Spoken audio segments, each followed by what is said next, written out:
Donc, première question. Votre adhésion à l'association des maires franciliens. Le 31 octobre 2015, l'association des maires franciliens, qui n'a pas de lien avec l'association des maires d'Île-de-France, a procédé à l'élection de son nouveau bureau. Ont été élus François Pelletan, maire de Linas, en Essonne, 7400 habitants. Georges Menard, Bénard, maire de Salins-en-Seine, et Marne, 1000 habitants. Gérard Guille, maire de Villecreil, un peu plus de 11 000 habitants. Prochaine référence. Matteo Romero de Avila, premier adjoint au maire de Machaut-sur-Seine et Marne, 849 habitants. Et Isabelle de Pierrot-Saint-Loup, première adjointe au maire de Gironville en Essonne, 766 habitants.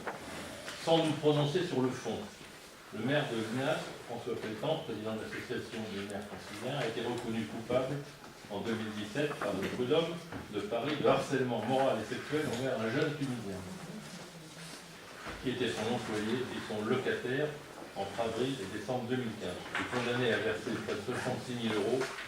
Ce dossier est porté au pénal. Sur une autre affaire, il avait déjà écopé en 2016 de 3 ans de prison avec sursis, 5 ans d'éligibilité et 20 000 € d'amende pour détournement de fonds publics et reconnu coupable de 11 chèques d'inculpation. La liste de l'ensemble des délégués judiciaires de M. François Pelletan est beaucoup plus importante. Les procédures sont en cours pour lesquelles nous n'avons pas à nous prononcer. Au vu de ces éléments, pensez-vous que la place du maire de Villecreil, car c'est bien à ce titre que vous siégez, soit bien au sein de cette micro-association qui se veut concurrente de l'AMIF? Êtes-vous toujours adhérent à l'AMIF et à l'Association des maires du Val-de-Marne? Première question. Avez-vous demandé la démission de M. François Pelletan, de la présidence de l'Association des maires franciliens? Avez-vous donné votre démission de l'association compte tenu de tous les éléments que je viens d'énoncer?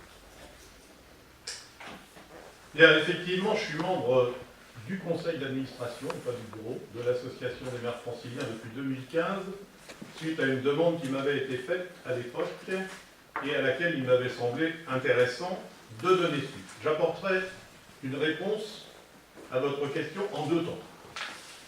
Tout d'abord, sur l'utilité de l'association. Les actions de cette association depuis 2015 sont restées très en deçà de ce que j'en attendais.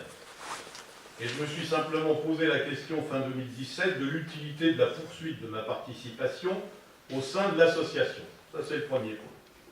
Ensuite, sur M. Pelletan. Je n'ai eu connaissance que récemment par Internet des problèmes rencontrés par M. Pelletan, problèmes graves, qui, si les accusations sont fondées, peuvent remettre en cause mes engagements pris auparavant, car je ne souhaite en aucun cas, par ma présence, donner l'impression de cautionner les agissements répréhensibles. Je n'ai toutefois, à ce jour, pas encore pris de décision quant à la poursuite ou non de ma présence dans cette association. En ce qui concerne les autres associations de maires, je vous indique que nous sommes adhérents et que nous suivons toutes les actions entreprises par ces associations. J'ai d'ailleurs participé récemment à une réunion des maires du 94 en préfecture. Voilà ma réponse à votre première question. Deuxième question? Non, il n'y a rien à dire. Il n'y a rien à dire. Deuxième question. La loi deuxième autorise question. la loi. Deuxième question. Une information. Deuxième question. Il y a une loi. Il y a une loi. Deuxième question. Information.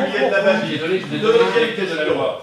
Deuxième question. Non. C'est une information pour vous, il n'y a pas de conflit. Monsieur le maire, Je vous il y a la écoute. loi qui indique. Je vous écoute pour la deuxième question. Si vous ne voulez pas la lire, c'est moi qui la lis. Alors, ça veut dire, monsieur le maire, que vous refusez d'appliquer la loi. C'est tout.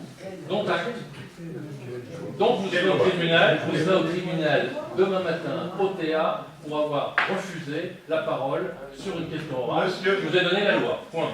Monsieur Giard, vous avez quelque Une chose? phrase, Oui. sur ce sujet, juste, puisque vous êtes en phase d'appréhension des informations, il est sorti dans la presse avant-hier que, en cours d'appel, donc M. François Pelletan a été condamné à 1 an de prison avec sursis. Il y a un nouveau jugement, hein, en plus de... Je ne l'ai pas vu encore. Non, mais c'est pour ça que je vous le dis, il n'y a pas du tout de discussion. apporte à votre connaissance. D'accord. Voilà. Donc, avant-hier, mardi, paru dans la presse, M. François Pelletan, à la cour d'appel, a été condamné à 1 an de prison avec sursis, 3 ans d'inéligibilité et 60 000 € d'amende. Voilà.